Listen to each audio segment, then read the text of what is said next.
Imagine being handed one of the most powerful jobs in the world while you're still young. That's exactly what happened to Solomon. After his father, the great King David, Solomon became the new king of Israel. This wasn't a small kingdom.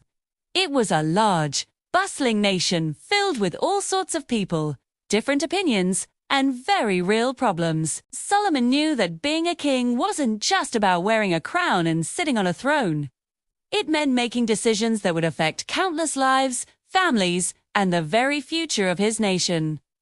He was young, he felt inexperienced, and he was honest about it. One night, something incredible happened. God appeared to Solomon in a dream and made him an astonishing offer. Ask for whatever you want me to give you. Jets. Think about that for a second. What would you ask for? Solomon could have asked for unlimited wealth, unstoppable power, victory over all his enemies, or a long, healthy life. Most people probably would. But Solomon chose something entirely different. He replied, "Give me a wise and understanding heart, so I can govern your people and know what is right and wrong." This single request reveals so much. Solomon wasn't thinking about himself. He was thinking about the people he was now responsible for.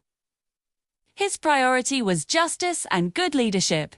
God was deeply pleased with this answer. God told Solomon that because he had asked for wisdom instead of selfish things, he would be given a wisdom greater than any king who had ever lived, or ever would live. And on top of that, as a bonus, God would also give him the very things he didn't ask for, incredible riches and great honor. But wisdom isn't just something you talk about. It has to be proven in action. And that test came much sooner than anyone expected, in a way that would become legendary. Not long after Solomon became king, two women burst into his court with a problem that seemed utterly impossible to solve. They both lived in the same house, and both had recently given birth to baby boys. But during the night, one of the babies had tragically died. Now, in the morning, each woman was desperately claiming that the living baby was hers. There were no witnesses. There was no evidence. There were only two conflicting stories. Both could not be true. The first woman cried out, "This living child is mine. Her baby is the one that died during the night." The second woman shot back, "No. The dead baby is hers. The living one is mine." You can imagine the tension in the room. This wasn't just a legal dispute. It was a heart-wrenching matter of life, love, and a mother's identity. 2. The wrong decision would tear a child from his real mother forever. Solomon listened carefully to both of them. He didn't rush. He didn't get angry. He didn't just guess. Then, he did something completely shocking. He called for a sword. Looking at his guards, Solomon commanded, "Cut the living child in two, and give half to one woman and half to the other." The entire room fell silent. They sounded unimaginably cruel, barbaric even. But Solomon wasn't acting out of anger or insanity. He was setting a brilliant trap to reveal the truth.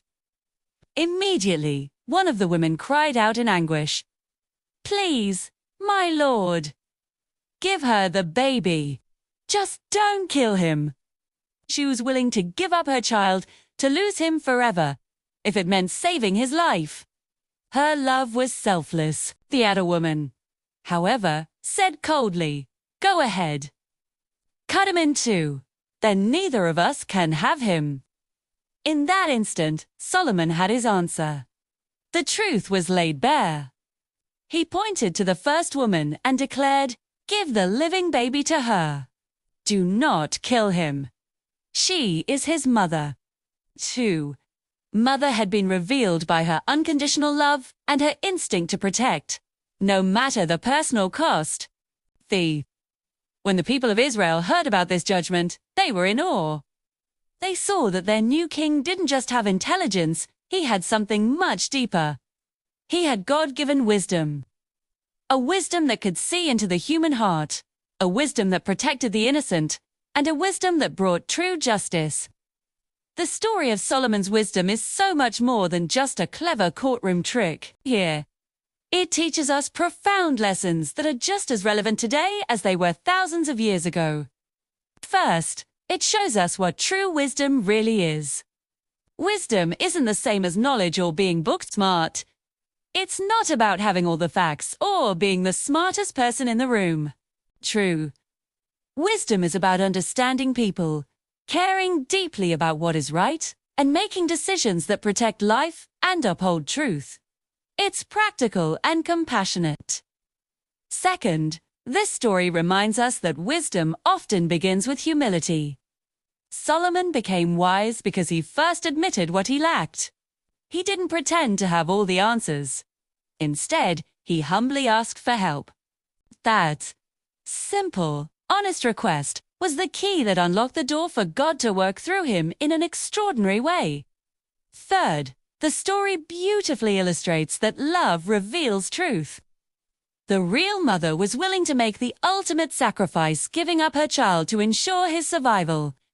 Her powerful, selfless love exposed the other woman's lie and selfishness. 2.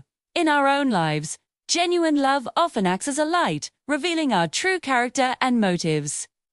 Finally, Solomon's story invites us to reflect on our own choices. When we face important decisions in our jobs, our families, or our communities, what do we ask for?